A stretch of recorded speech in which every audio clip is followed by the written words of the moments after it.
Assalamualaikum Sobat Al-Malakani. Terima kasih yang sudah support channel Al-Malakani. Semoga kalian semua dalam keadaan sehat dan dilancarkan rezekinya, amin. Amin ya robbal alamin. Kecerdikan Abu Nawas dalam menyelesaikan masalah tidak hanya membuat orang-orang kagum kepadanya, namun juga mengundang gelak tawa karena caranya tergolong unik tapi selalu berhasil. Begitu juga saat dirinya berdoa meminta jodoh kepada Allah Subhanahu wa ta'ala. Kala itu, Abu Nawas yang masih lajang jatuh cinta kepada gadis kembang desa yang cantik jelita. Nan solehah, cinta yang begitu dahsyat dan membara membuatnya sangat berambisi untuk memperistri gadis kembang desa tersebut. Ia pun lalu berdoa kepada Allah Subhanahu wa ta'ala, "Ya Allah, jika gadis itu memang jodohku, maka dekatkanlah ia kepadaku. Akan tetapi bila gadis itu bukanlah jodohku, ya Allah, tolong ya Allah. Sekali lagi tolong pertimbangkanlah kembali ya Allah," ujar Abu Nawas dalam doanya sembari menyebut nama gadis impiannya. Abu Nawas memanjatkan doa tersebut dengan sungguh-sungguh selama berbulan-bulan. Setelah menunggu lebih dari 3 bulan, tak ada tanda-tanda dikabulkan doanya.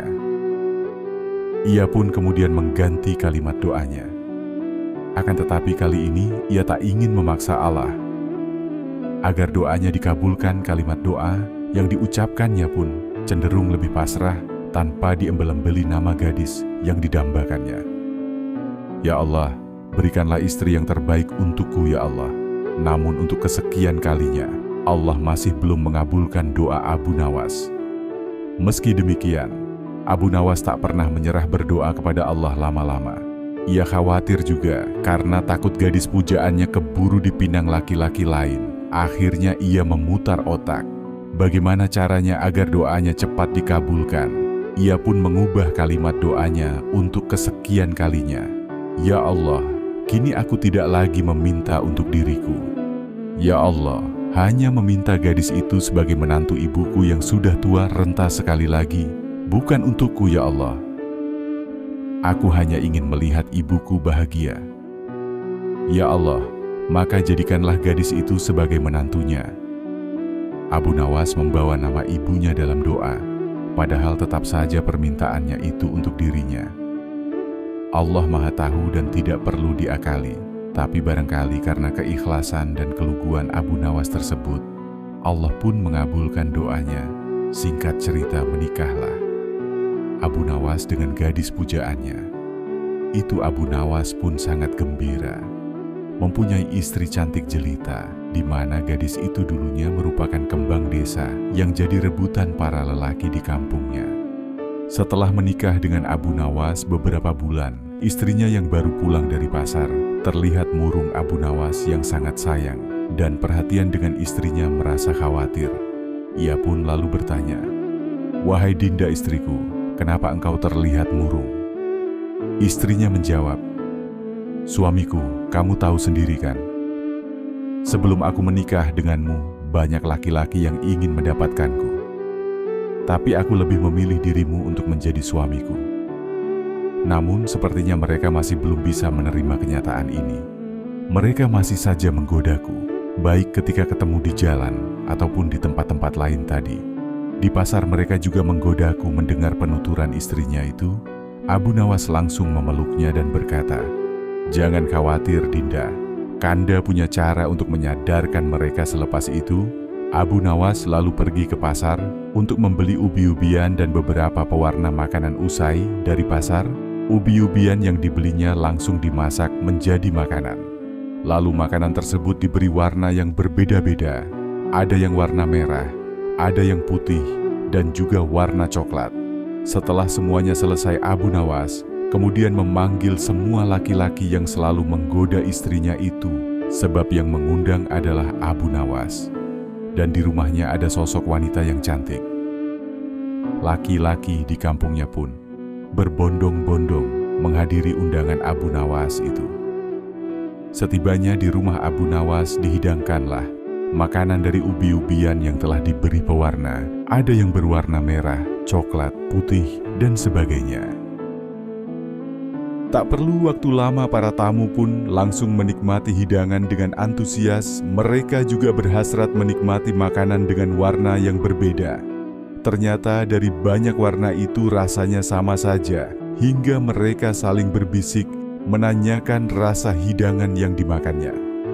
Lama mereka berada di rumah Abu Nawas, dan hidangan pun hampir habis. Satu di antara mereka memberanikan diri bertanya kepada Abu Nawas, "Hai Abu Nawas, kami sudah lama di sini." Namun otak berkata, "Sepatah kata pun.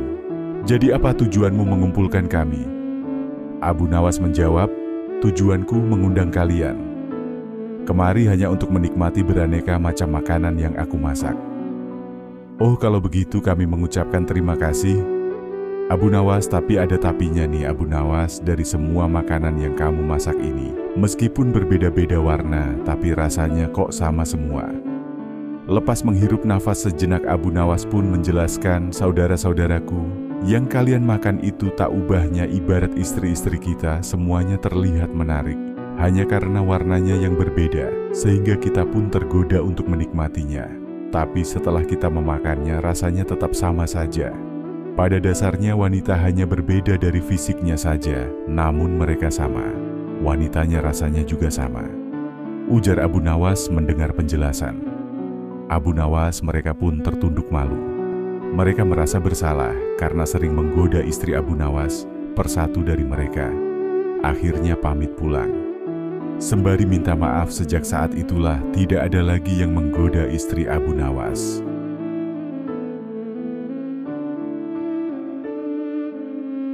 Suatu hari, Raja Harun al-Rasyid mempunyai keinginan yang nyeleneh. Ia ingin membuat istana di awang-awang. Memang terkesan janggal, tapi apa salahnya kalau dicoba, kata sang raja dalam hati. Paduka Raja kemudian menyuruh pengawal pribadinya memanggil Abu Nawas. Menurutnya, untuk urusan rumit seperti ini, Abu Nawas pasti punya solusinya. "Ada gerangan apa Paduka Raja memanggil hamba?" tanya Abu Nawas. Sang raja menjawab, "Wahai Abu Nawas, aku sangat ingin membangun istana di awang-awang agar aku lebih terkenal di antara raja-raja yang lain. Adakah kemungkinan keinginanku itu terwujud, wahai Abu Nawas?" "Tidak ada yang tidak mungkin dilakukan di dunia ini, wahai Paduka yang mulia," balas Abu Nawas. Sang raja kembali berkata, "Kalau menurutmu hal ini tidak mustahil diwujudkan, maka aku serahkan sepenuhnya proyek pembangunan kepadamu." Abu Nawas terperanjat. Ia menyesal telah mengatakan kemungkinan mewujudkan istana di awang-awang, tetapi nasi telah menjadi bubur. Yang sudah dikatakan oleh Baginda Raja tidak mungkin ditarik kembali. Sang raja memberi waktu kepada Abu Nawas beberapa minggu. Rasanya tak ada yang lebih berat bagi Abu Nawas kecuali tugas yang diberikannya sekarang. Jangankan membangun istana di langit, membangun gubuk kecil saja di langit sudah merupakan hal yang mustahil dikerjakan. Hanya Tuhan saja yang mampu melakukannya, gumam Abu Nawas. Hari-hari berlalu seperti biasanya. Tak ada yang dikerjakan Abu Nawas kecuali memikirkan bagaimana membuat sang raja merasa yakin kalau yang dibangun itu benar-benar istana di langit. Seluruh ingatannya dikerahkan dan dihubung-hubungkan. Abu Nawas bahkan berusaha menjangkau masa kanak-kanaknya, sampai ia ingat bahwa dulu ia pernah bermain layang-layang. Inilah yang membuat Abu Nawas girang. Ia tidak menyia-nyiakan waktu lagi. Bersama beberapa sahabatnya, ia merancang layang-layang raksasa berbentuk persegi 4. Setelah layang-layang tersebut selesai dibuat, baru Abu Nawas melukis pintu-pintu, serta jendela-jendela dan ornamen-ornamen lainnya, hingga menyerupai istana. Ketika semuanya selesai, Abu Nawas dan sahabat-sahabatnya menerbangkan layang-layang raksasa itu dari suatu tempat yang dirahasiakan. Begitu layang-layang raksasa berbentuk istana itu membumbung tinggi di angkasa, penduduk negeri gempar. Baginda Raja girang bukan kepalang. Benarkah Abu Nawas berhasil membangun istana di langit? Tanya sang raja dalam hati. Dengan tidak sabar, beliau didampingi beberapa orang pengawal bergegas menemui Abu Nawas. Abu Nawas berkata dengan bangga, "Paduka yang mulia, istana pesanan Paduka telah selesai." "Engkau benar-benar hebat, wahai Abu Nawas," kata Baginda Raja memuji Abu Nawas. "Terima kasih Paduka yang mulia," jawab Abu Nawas. "Lalu bagaimana caranya aku ke sana, wahai Abu Nawas?" tanya Paduka Raja. "Dengan tali tambang Paduka yang mulia," balas Abu Nawas. "Kalau begitu, siapkan talinya itu sekarang. Aku ingin segera melihat istanaku dari dekat," kata Baginda tidak sabar. "Maafkan hamba Paduka yang mulia. Hamba kemarin lupa memasang talinya, sehingga seorang kawan hamba tertinggal di sana dan tidak bisa turun," jawab Abu Nawas. "Bagaimana dengan kamu sendiri, wahai Abu Nawas? Dengan apa engkau turun ke bumi?" tanya Baginda Raja. "Dengan menggunakan sayap Paduka yang mulia," kata Abu Nawas dengan bangga. "Kalau begitu buatkan aku sayap supaya aku bisa terbang ke sana," jawab Baginda. "Paduka yang mulia, sayap itu hanya bisa diciptakan dalam mimpi," kata Abu Nawas menjelaskan. "Engkau berani mengatakan aku gila sepertimu?" tanya Baginda sambil melotot. "Iya, Baginda, kurang lebih seperti itulah," jawab Abu Nawas tangkas. "Apa maksudmu, wahai Abu Nawas?" tanya Baginda lagi.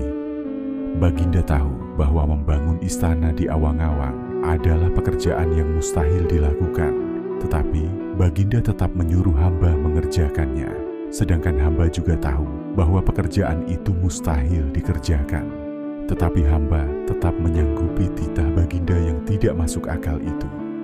Kata Abu Nawas berusaha meyakinkan Baginda.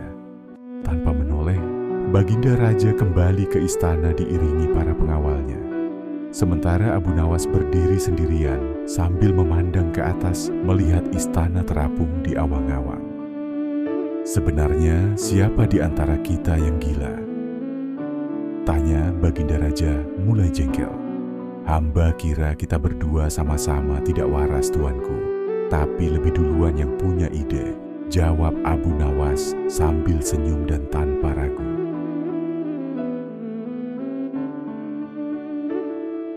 Dikisahkan Abu Nawas mempunyai tetangga seorang tuan tanah yang kaya raya. Hampir seluruh penduduk desa bekerja di perkebunannya, namun tuan tanah tersebut mempunyai sifat pelit dan bakhil. Tak hanya itu, selain berprofesi sebagai tuan tanah, ia juga menjadi rentenir. Hal inilah yang membuat Abu Nawas resah selaku ulama sufi. Ia ingin membuat tetangganya itu bertaubat atas perbuatannya. Setelah merenung agak lama, akhirnya Abu Nawas menemukan ide yang cemerlang. Pada esok harinya, Abu Nawas menemui kawan-kawannya yang lagi tongkrongan di warung. "Tadi malam aku mimpi dapat wangsit yang tidak bisa aku tolak," ucap Abu Nawas membuka percakapan.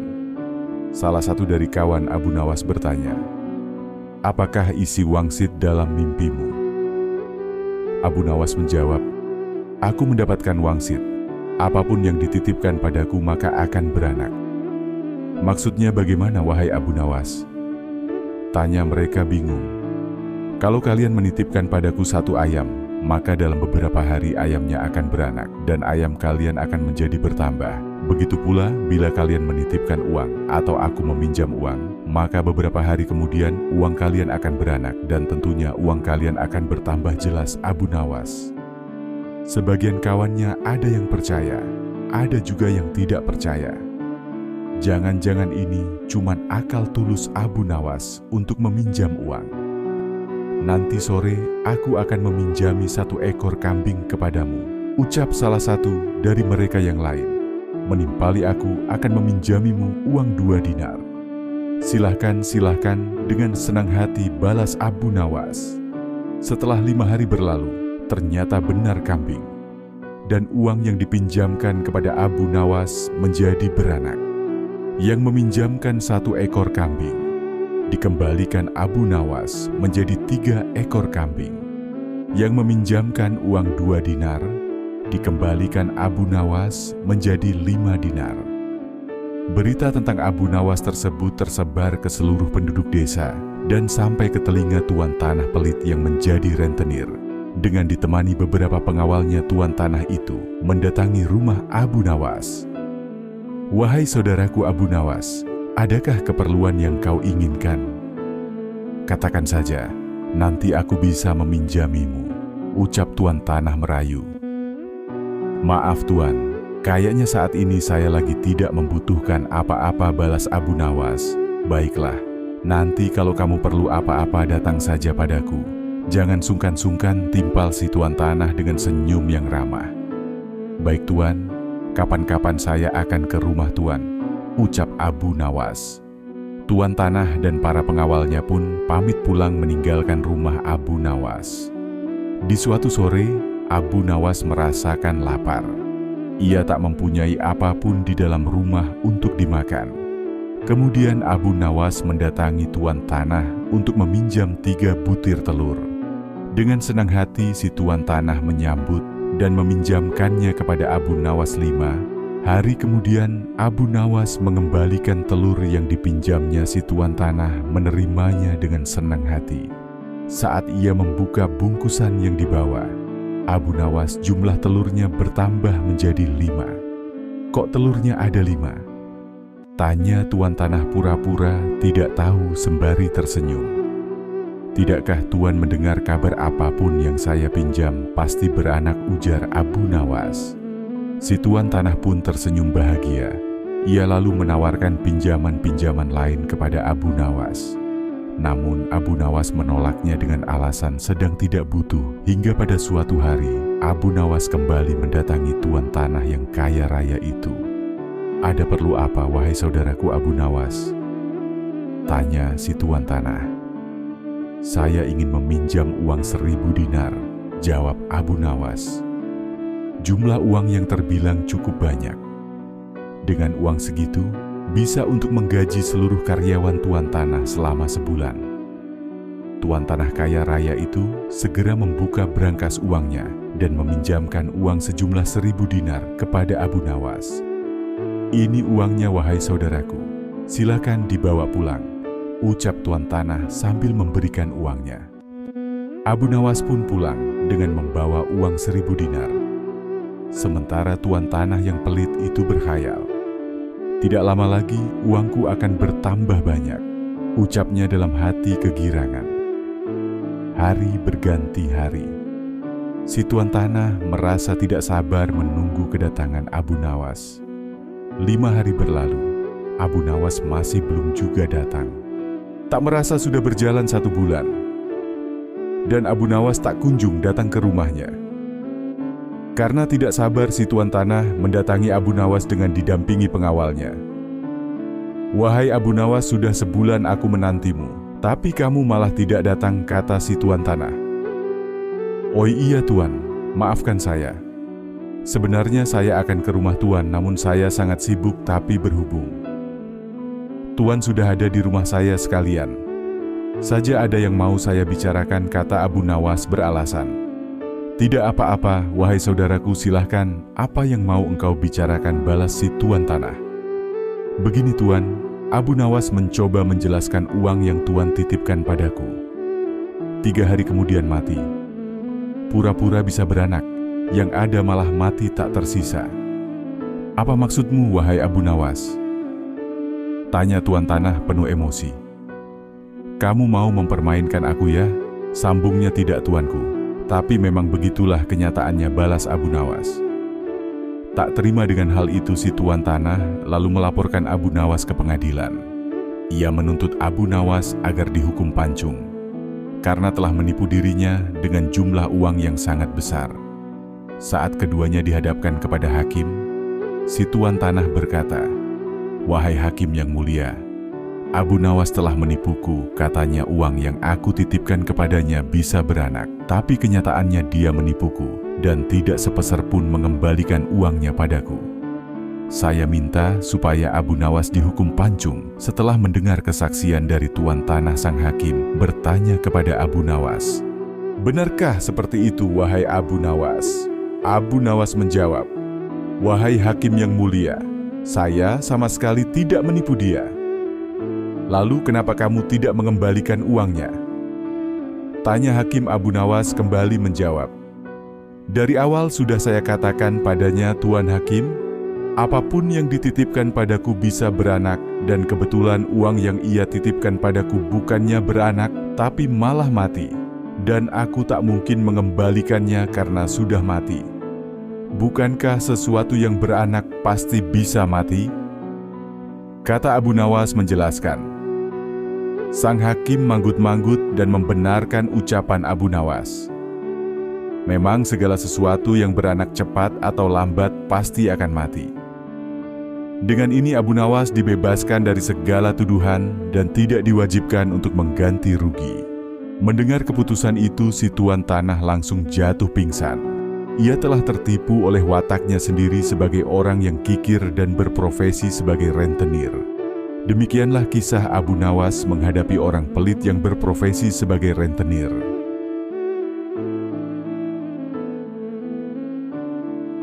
Karena kesibukannya sering bolak-balik pergi ke negeri seberang, membuat sang raja jarang bertemu Abu Nawas. Sebagai seorang sahabat, sang raja sebenarnya ingin selalu mengajak Abu Nawas kemanapun dia pergi. Namun Abu Nawas selalu menolaknya, karena ia mempunyai anak dan istri yang senantiasa membutuhkan kehadirannya. Sang raja pun memaklumi. Pada suatu hari, sang raja bertanya kepada asisten istana, apakah hari ini ada agenda pertemuan dengan kerajaan lain?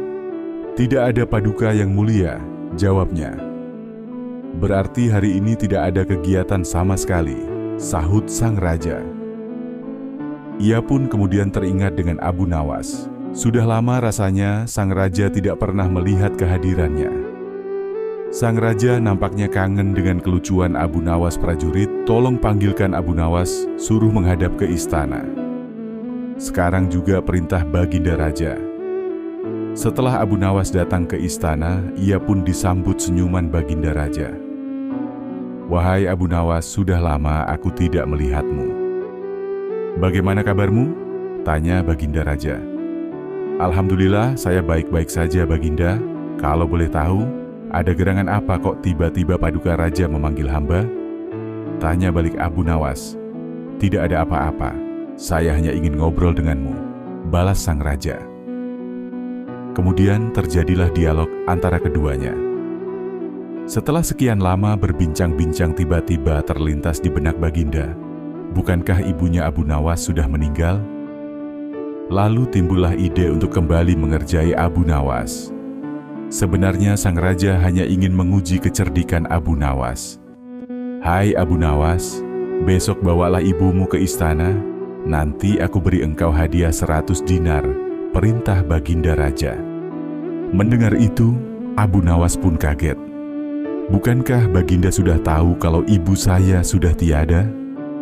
Bahkan Baginda sendiri ikut melayaknya, batin Abu Nawas. Namun Abu Nawas akhirnya mengerti kalau itu hanyalah ulah iseng Baginda yang butuh hiburan. Wajar selama ini Baginda selalu disibukkan oleh pekerjaan. Apa salahnya kalau dicoba? Lagian kalau berhasil menghibur Baginda, ia akan mendapatkan hadiah uang. Baiklah, Baginda, besok pagi saya akan mengajak ibuku ke istana, kata Abu Nawas mengiyakan. Sepulangnya dari istana, Abu Nawas mencari wanita yang usianya sudah sangat tua. Rencananya akan dijadikan sebagai ibu angkatnya. Setelah berkeliling kampung ke sana kemari, akhirnya Abu Nawas menjumpai seorang wanita tua. Nah, ini dia, gumam Abu Nawas. Lalu Abu Nawas mendekati wanita itu dan berkata, "Ibu, maukah ibu menjadi ibu angkatku?" Wanita tua itu membalas, "Kenapa engkau berkata demikian?" Maka diceritakanlah perihal dirinya yang mendapatkan perintah dari Baginda agar membawa ibunya ke istana, padahal ibunya sudah meninggal. Abu Nawas juga berjanji akan membagi dua apabila mendapatkan hadiah dari Baginda Raja. "Baiklah, aku penuhi permintaanmu," ujar wanita tua tersebut. "Tapi begini, Bu, nanti kalau di depan Baginda, apapun yang Baginda tanyakan, ibu diam saja. Jangan menjawabnya." Ibu berpura-pura sibuk menghitung tasbih. Abu Nawas mewanti-wanti wanita tua itu. Keduanya pun sepakat. Esok paginya Abu Nawas menggendong wanita tua itu datang ke istana. Sesampainya di istana sang raja kaget. "Wahai Abu Nawas, itukah ibumu?" tanya sang raja. "Benar tuanku yang mulia, ini adalah ibuku. Beliau sudah tua dan kakinya lemah, sehingga hamba harus menggendongnya ke istana," tutur Abu Nawas. Kemudian Baginda Raja bertanya kepada si wanita tua itu, "Apakah benar engkau ibunya Abu Nawas?" Wanita tua itu diam saja. Sesuai permintaan Abu Nawas, ia berpura-pura sibuk menghitung tasbih sambil mulutnya komat-kamit. Melihat hal ini tentu saja Baginda merasa tersinggung. "Hai ibu, ibu sangat tidak sopan kepada saya. Kalau ibu tak mau menjawab ataupun berkata bohong, maka saya akan menghukum ibu." Seketika wanita itu menjadi ketakutan. Ia pun segera membuang tasbihnya dan berkata, "Ampun Baginda yang mulia ini, semua atas permintaan Abu Nawas. Saya disuruh bersandiwara menjadi ibunya dia untuk mendapatkan hadiah dari Paduka, dan katanya hadiahnya akan dibagi dua denganku." Begitu mendengar pengakuan wanita tua tersebut, Baginda langsung tertawa terbahak-bahak. "Hai Abu Nawas, karena kamu gagal membawa ibumu kemari, maka sebagai hukumannya, kamu mendapatkan 100 kali cambukan." Rupanya Abu Nawas sudah mempersiapkan jawaban. "Ampun Baginda yang mulia, tapi saya sudah berjanji kepada wanita tua itu, apapun hadiah yang akan saya dapatkan dari Baginda akan hamba bagi menjadi dua. Oleh karena itu silakan Paduka mencambuk saya 50 kali, dan 50-nya lagi diberikan kepada wanita tua itu dalam hati." Baginda berkata, "Jangankan dicambuk 50 kali. Dicambuk sekali saja, mungkin wanita tua itu bisa mati." Karena merasa kasihan, telah diperalat oleh Abu Nawas, Baginda Raja pun memberikan 50 dinar kepada wanita tua itu. Sang Raja juga berpesan agar tidak cepat percaya kepada Abu Nawas bila lain kali bertemu dengannya. Dengan sukacita wanita tua itu menerima hadiahnya. Dalam keadaan tersebut Abu Nawas pun menyela rajanya. "Ampun Paduka yang mulia, jika ibuku telah mendapatkan hadiah dari Paduka, tidak adil kiranya kalau anaknya ini dilupakan begitu saja," protes Abu Nawas. Baginda pun kembali tertawa terbahak-bahak dengan ulah Abu Nawas. "Baiklah, ini bagian untukmu 50 dinar karena telah berhasil menghiburku," ucap sang raja sambil terus tertawa.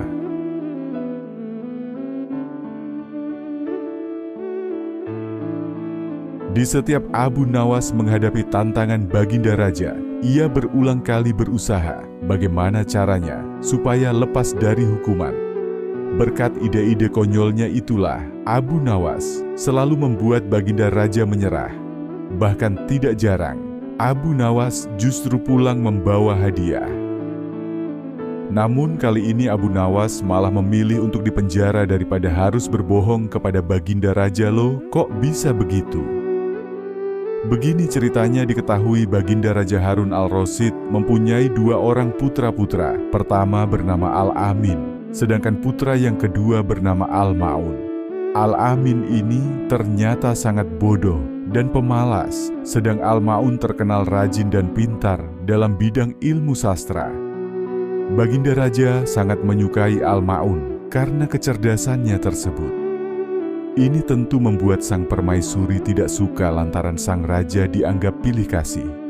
Padahal keduanya sama-sama putranya. "Wahai suamiku, kenapa engkau tidak begitu menyayangi Al-Amin?" tanya sang permaisuri. Baginda Raja menjawab, "Ya karena Al-Amin tidak bisa membuat syair dan tidak kenal dengan ilmu sastra." Sang permaisuri berkilah, "Wahai suamiku, sebenarnya kalau mau Al-Amin akan lebih menguasai ilmu sastra daripada Al-Ma'un. Sebenarnya Al-Amin lebih cerdas, ia hanya malah saja," tutur permaisuri membela Al-Amin. "Apa buktinya?" tanya Baginda Raja. "Baik, tidak lama lagi engkau akan melihat buktinya," ucap permaisuri merasa yakin. Lalu sang permaisuri memanggil Al-Amin. "Anakku, aku baru saja berdebat dengan ayahmu mengenai dirimu. Aku tidak rela kalau kamu dipandang sebelah mata dan dibanding-bandingkan dengan kakakmu yang bernama Al-Ma'un. Karena itu kamu harus bisa menandinginya. Mulai sekarang kamu harus tekun mempelajari ilmu sastra supaya menjadi seorang penyair yang hebat, kata sang permaisuri kepada Al-Amin keesokan harinya. Al-Amin pergi meninggalkan istana menuju ke sebuah tempat yang sunyi. Di tempat itulah ia mencoba mengasah pikirannya yang bebal. Ia berusaha menulis bait-bait syair tanpa seorang guru atau tanpa bimbingan. Siapapun beberapa minggu kemudian setelah merasa mampu menguasai ilmu sastra dan menulis bait-bait syair, Al-Amin pun akhirnya pulang ke istana. "Jadi kamu sekarang sudah bisa menulis syair putraku?" tanya sang permaisuri ketika menyambut kedatangan Al-Amin dengan gembira. "Sudah ibu," jawab Al-Amin. "Kalau begitu biar besok aku panggil Abu Nawas untuk menguji karya syairmu," tutur sang permaisuri esoknya pagi-pagi sekali. Abu Nawas sudah muncul di istana memenuhi panggilan sang permaisuri Abu Nawas. "Coba kamu dengarkan karya syair putraku ini," kata sang permaisuri dengan bangganya. "Baik, silakan," ucap Abu Nawas. Al-Amin lalu membacakan beberapa bait syair sebagai berikut. "Kami adalah keturunan Bani Abbas. Kami duduk di atas kursi." Abu Nawas hampir tidak sanggup menahan tawanya mendengar syair tersebut. "Bagaimana menurutmu?" tanya Al-Amin kepada Abu Nawas. "Ya begitulah, kalian memang dari keturunan yang mulia, tapi coba teruskan syair." Selanjutnya ucap Abu Nawas penasaran. Lalu Al-Amin meneruskan membaca syairnya. "Kami berperang dengan pedang dan tombak pendek."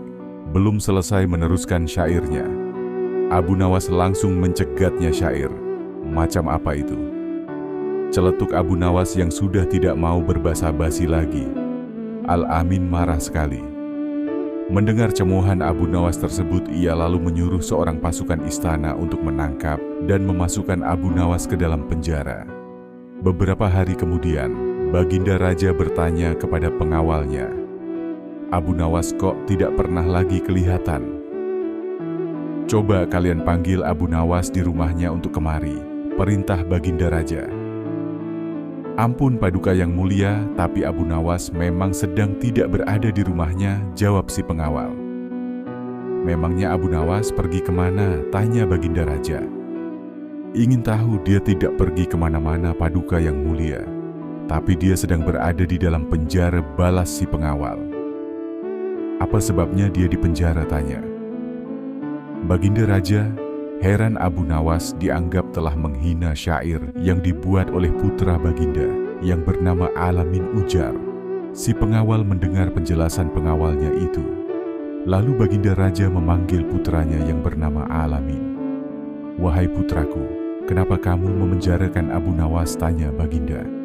Raja Al-Amin menjawab begini, "Ayahanda, Abu Nawas telah berani menghina dan mengejek karya syairku."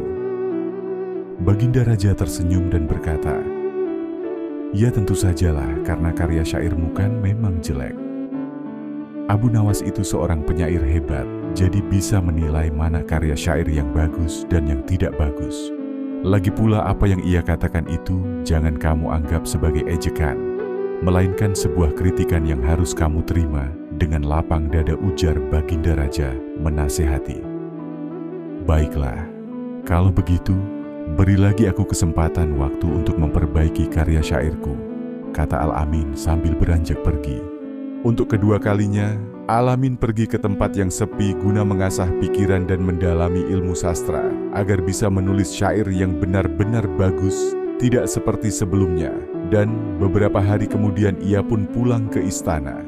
Esoknya pagi-pagi sekali, Baginda Raja Harun Al-Rasyid Abu Nawas dan beberapa penyair sudah berada di istana. Rupanya pertemuan itu sudah diatur oleh sang permaisuri. Beliau ingin mereka mendengarkan syair karya putranya yang baru saja pulang mendalami ilmu sastra. "Mari kita dengarkan karya syair putraku, Al-Amin ini," kata sang permaisuri. "Baik, silahkan," sahut Abu Nawas. Al-Amin pun mulai membaca syair karyanya. "Hai binatang yang duduk bersimpuh, rasanya tidak ada yang setolol kamu. Kamu seperti hidangan kinafah yang diolesi dengan minyak biji haral, dan minyak sapi yang kental seperti warna seekor kuda. Belang setelah selesai membaca syairnya, sang permaisuri bertanya kepada beberapa orang penyair yang ikut mendengarkan, "Bagaimana menurut kalian?" Mungkin karena takut mendapatkan hukuman, mereka berpura-pura memuji syair putra mahkota Al-Amin, sedangkan Abu Nawas malah beranjak dari kursi tempat duduknya. "Kamu mau kemana, Abu Nawas?" tanya Baginda Raja. Abu Nawas menjawab, "Saya lebih suka balik ke penjara saja daripada mendengar syair macam ini." Mendengar penuturan Abu Nawas itu, Baginda Raja pun tertawa terpingkal-pingkal. Sementara sang permaisuri hanya bisa duduk terdiam. Kini ia sadar dan yakin bahwa putranya Al-Amin memang tak pandai membuat syair.